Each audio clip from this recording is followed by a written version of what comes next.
স্বাগত জানাচ্ছি চ্যানেল 24 এর নিয়মিত আয়োজন বিভাগীয় খবরে। ভিন্ন রকম সংবাদ নিয়ে আমাদের এই আয়োজন। আজ থাকছে রংপুর বিভাগের জেলাগুলোর খবর, সঙ্গে আছি আমি জান্নাতুল সাদিয়া। নিরাপদ বৃদ্ধাশ্রম, যেখানে ঠাঁই হয়েছে ৩০ জন প্রবীণের। ৭ বছর আগে নিজের জমিতে এটি গড়ে তোলেন নীলফামারীর কিশোরগঞ্জের সাজিদুর রহমান সাজু। চলুন দর্শক, বৃদ্ধাশ্রমটি ঘুরে আসি। স্পেনে থাকে মেয়ে, আর ছেলে জাপানে ছিল। ওই কারণ এখানে আসে এখানে পার্বতীপুরের ওখানে একটা যে কোনো জায়গায় জব করতেছে। খাওয়া দাওয়ার দিক দিয়ে তো কোনো অসুবিধা হয় না, 3 টাইম খাই। এবং ওই সাধারণত ওই যে ওষুধ টষুধগুলো যেগুলো লাগে সে শ্বশুরবাগ সবসময় দেখে।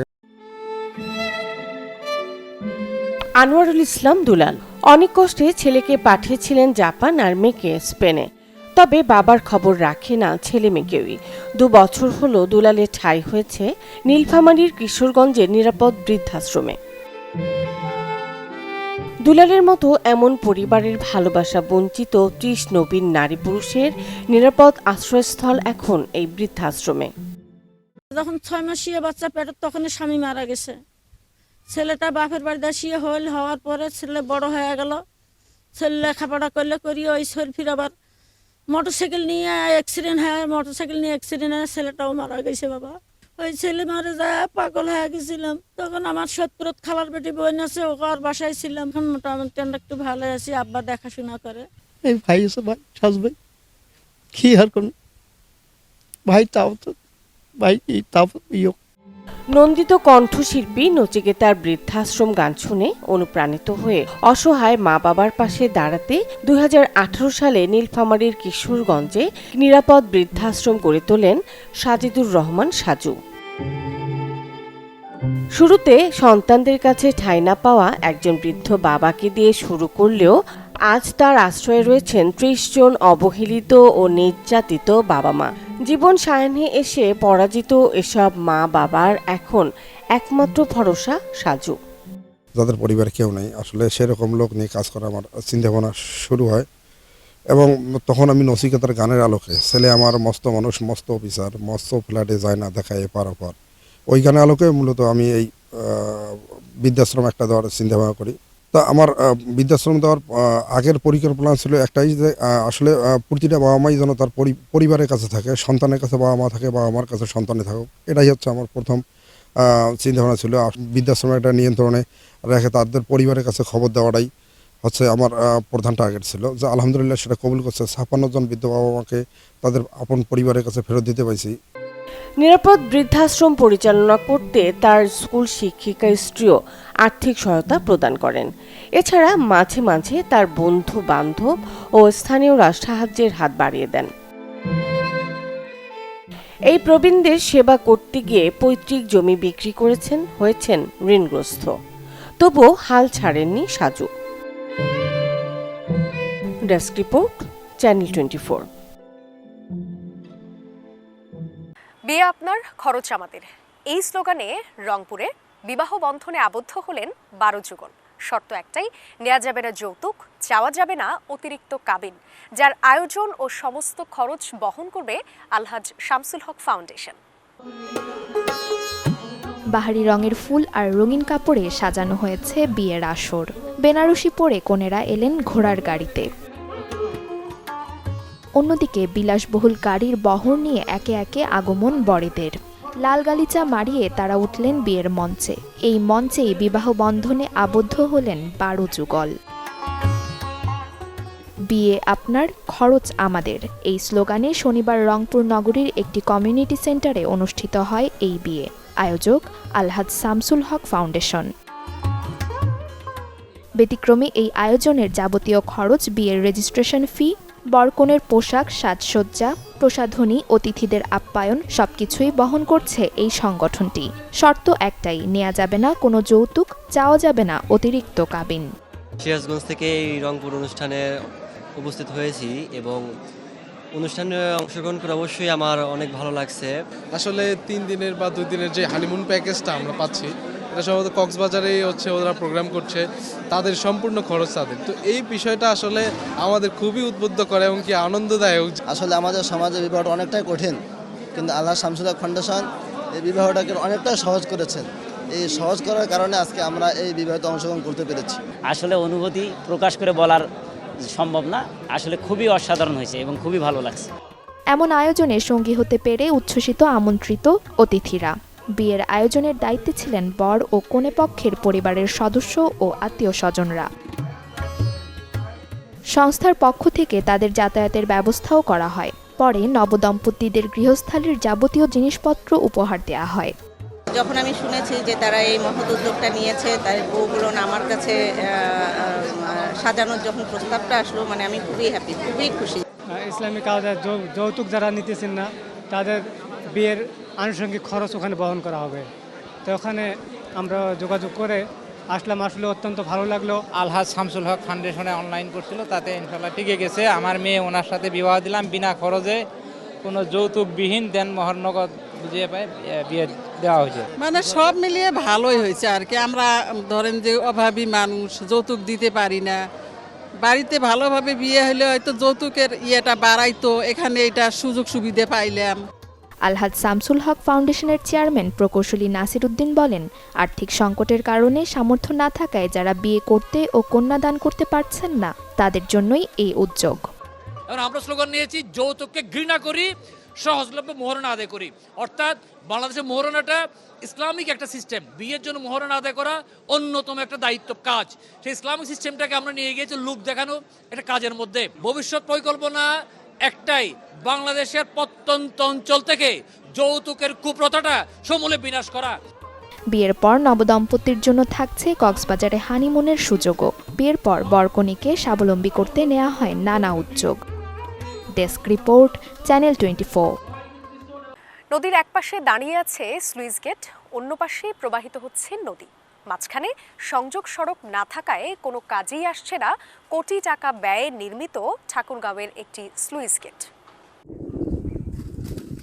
খরা মৌসুমী কৃষকদের সেচ সুবিধার লক্ষ্যে 2015-16 অর্থবছরে বালিয়াডাঙ্গি উপজেলার ঝাউনিয়া গ্রামে এই স্লুইস গেটটি নির্মাণ করে স্থানীয় সরকার প্রকৌশলী অধিদপ্তর।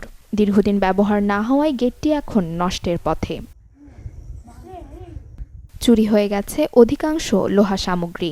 সংযোগ সড়ক না থাকায় স্লুইস গেটের উপর নির্মিত ব্রিজটিও চলাচলের জন্য ব্যবহার করতে পারছে না এলাকাবাসী। তাই নির্জন এই গেটে নিয়মিত আসর জমে মাদক সেবীদের। এই অঞ্চলের জমিতে ডিপ টিউবওয়েল ও শ্যালো মেশিন দিয়ে সেচ কাজ চালান কৃষকরা। ফলে বিঘা প্রতি খরচ হয় 6 থেকে 7 হাজার টাকা।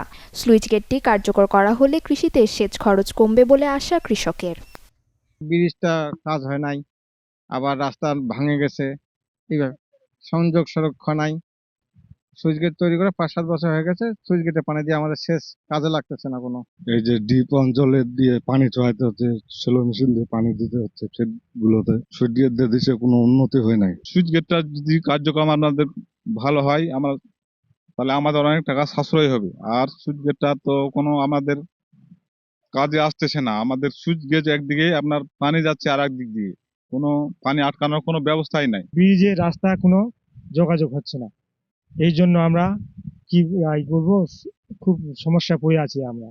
সংশ্লিষ্ট কর্মকর্তারা বলছেন, চলতি অর্থ বছরে গেটটি মেরামত করে ব্যবহার উপযোগী করা হবে।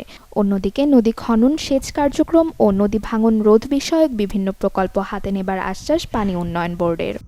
স্ট্রাকচার দুটি মেরামতের জন্য আমাদের জলবায়ু সহনশীল প্রকল্প আছে একটা, যেটি অনুমোদনের অপেক্ষায় আছে। ওইখানে আমরা প্রাক্কলন পাঠিয়েছি, অনুমোদন আসলে ওইটা কাজ হবে। কাজ হলে এখন যে বর্তমানে কিছুটা তাদের উপকার বঞ্চিত হচ্ছে, সেটা পরবর্তী তারা উপকার পাবে। নেহা নদী, শারদুগ নদী, লোলপাই নদী, এরকম আরো কয়েকটি নদী সহ বর্তমানে মোট নদীর সংখ্যা 27টি।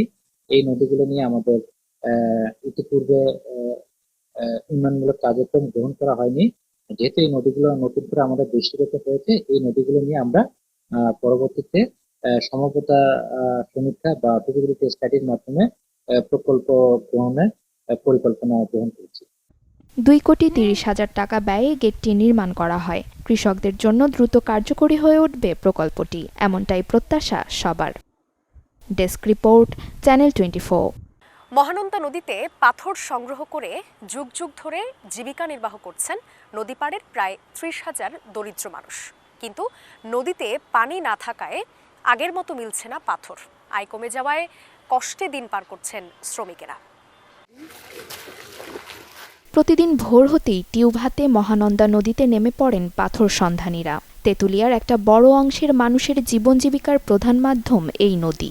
বহতা মহানন্দার বয়ে আনা পাথর তুলেই সংসার চলে প্রায় ৩০,০০০ দরিদ্র মানুষের। কিন্তু তেঁতুলিয়ার মহানন্দার বুকে এখন শুধুই বালুচর, নেই নদীতে পানির প্রবাহ। তাই আগের মতো মিলছে না পাথরও, কমেছে নদীকেন্দ্রিক মানুষের আয়। তারপরও পরিবারের মুখে দুমুঠো ভাত তুলে দিতে রোজ পাথর খুঁজে ফেরেন হাজারো শ্রমিক। এখানে অন্য কোনো কাজ নাই আমাদের, শুধু এটাই কাজ। যা আয় হয় ৫০০-৬০০ টাকা কাজ করি এক দুপুর। আমার বাপ দাদার আমল থেকে চলতেছে, ব্রিটিশ আমল থেকে। তখন পাথর নদীতে অনেক বেশি ছিল, এখন পাথর নাই, লোক সংখ্যা বেশি, কাজ নাই অন্য জায়গায়। নদীটা ওনাদের হইলে আমাদের পিল্লারগুলো যে মাঝখানে আছে এগুলো ওনারা একটু বিবেচনা করুক। আমাদের বাংলাদেশের পক্ষ থেকে যেগুলা বিজেপির লোক আছে ওনারা একটু বিবেচনা করুক, আমার সরকারকে অনুরোধ করতেছি। শ্রমিকরা জানান, আগে দিনভর পাথর তুলতে পারলেও এখন দুপুর পর্যন্ত সময় বেঁধে দেয়া হয়েছে বিজিবির পক্ষ থেকে। অনেক দীর্ঘদিন ধরে কাজ করলেও ইদানিং ৪ মাস ধরে বিজেপি আর কি নামতে দিচ্ছে না, এবং এটার জন্য আমরা বিনয়ের অনুরোধ জানাই সরকারের প্রতি। আমাদের এই মহানন্দা নদীটা যেহেতু পাথর তোলার ব্যবস্থা করে দেয়, কাজ করলে চলা যায়, আর কাজ কাম না হলে তো কষ্ট হয়ে যায়। আগে সবগুলো পাথর তুলতো, এখন পাথর নাই, পরিমাণে নাই।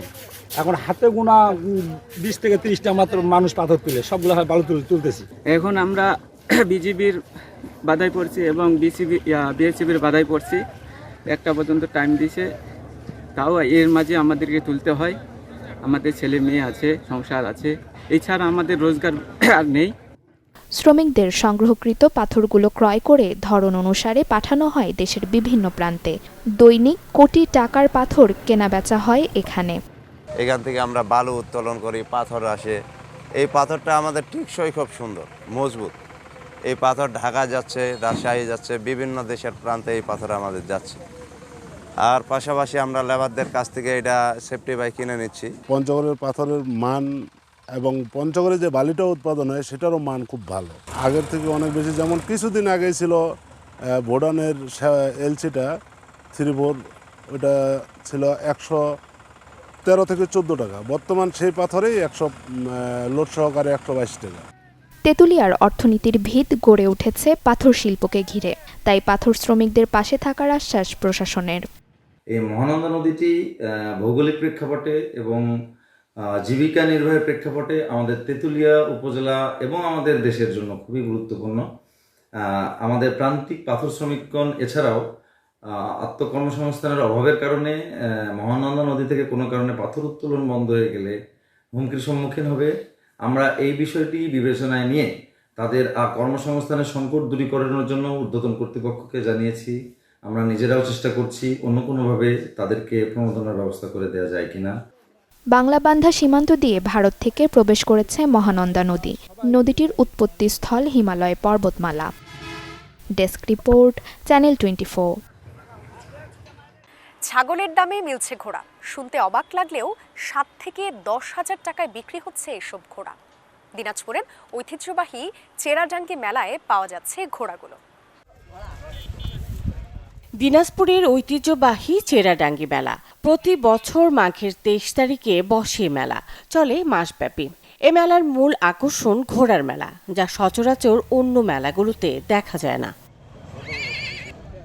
দূর দূরান্ত থেকে দর্শনার্থীরা আসেন এ মেলায়। যদিও খাদ্য সহ নানা সংকটে ঘোড়ার প্রতি মানুষের আগ্রহ কমেছে, তবে এখনও কেউ কেউ শখ করে ঘোড়া পালন করেন। তবে দাম নিয়ে এক প্রকার হতাশ বিক্রেতারা। আমাদের এলাকায় ঘোড়া নাই বললেও চলে, যদিও চেরাডাঙ্গি মেলা, কিন্তু মেলার আশেপাশে আগে অনেক ঘোড়া থাকতো। এখন এই যে শিকদারহাট এবং মোহাম্মদপুরের কয়েকটা হয়তো ঘোড়া আছে, বাকি এইদিকে আমাদের এই সাইডে, কাশিমপুর এই সাইডে একটিও ঘোড়া পাওয়া যাবে না। তার কারণ একটা, ওই যে খাদ্য সংকট। আর ঘোড়ার তো এখন লাভজনক ছাড়া মানুষ কোনো পেশা যেতে চায় না। যেটাতে লাভ নেই সেটা মানুষ কেন যাবে, এটা হয়ে গেছে মূল একটা বিষয়। খাবারের দাম পাওয়া প্লাস কিনা বেচা খুবই কম, খেলাধুলা নাই বিধায় কিনা বেচা হচ্ছে না। এই কারণে ঘোড়া আস্তে আস্তে বিলুপ্তির পথেই চলে যাচ্ছে। রাস্তাঘাট ছোপ পাকা, হ্যাঁ, চালার মতো কোনো মাঠ নাই। তারপরে ঐতিহ্য ধরিয়েছি, কিন্তু ওকে ছাড়তে পারবোই না। আল্লাহ যতদিন আমাকে হাতে বাঁচা রাখতে ততদিন আমরা ঘোড়ার জগতেই থাকবো। ওকে তোলা 80 তোলা ওই সেরকম আর কি, যেটা খাওয়া দাওয়া খরচা করছি ওই টাকায় আমাদের আসবে না, কিন্তু নেই শখ, এটা বাপ দাদা আগে থেকে পুষে ঘোড়া, ওই আমরা ওই এটা ওদের ধরে যাচ্ছে ওর জিনিস। এ মেলায় সবচেয়ে আশ্চর্যের বিষয় হলো এখানে ছাগলের দামে পাওয়া যায় ঘোড়া। 7 থেকে 15,000 টাকাতেই মেলে ঘোড়া।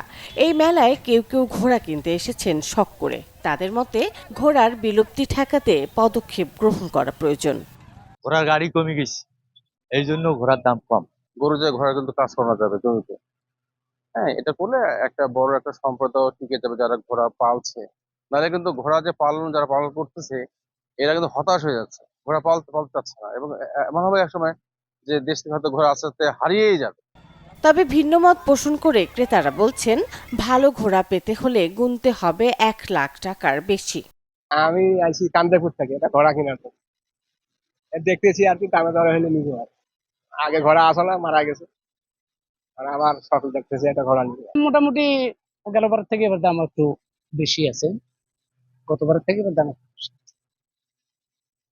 আমদানি মোটামুটি গেলবার থেকে এবার বেশি। ঘোড়া নিতে আসছিলাম, ঘোড়ার দাম মানে অনেক বেশি আর কি। আমি যে ধরনের ঘোড়া খুঁজতেছি আসলে ওইটা হচ্ছে না, এখন দেখা যাক আগামীকালের মধ্যে হচ্ছে নাকি। দীর্ঘ 78 বছর ধরে এই মেলার আয়োজন হয়ে আসছে। কালের বিবর্তনে ঘোড়ার আমদানি কম হলেও মানুষের মধ্যে আগ্রহের কমতি নেই। Desk report, channel 24। এই ছিল আজকের বিভাগীয় খবরে। আগামীকাল নতুন স্বাদ ও ভিন্ন গল্পে আবারও হাজির হব, সাথেই থাকবেন।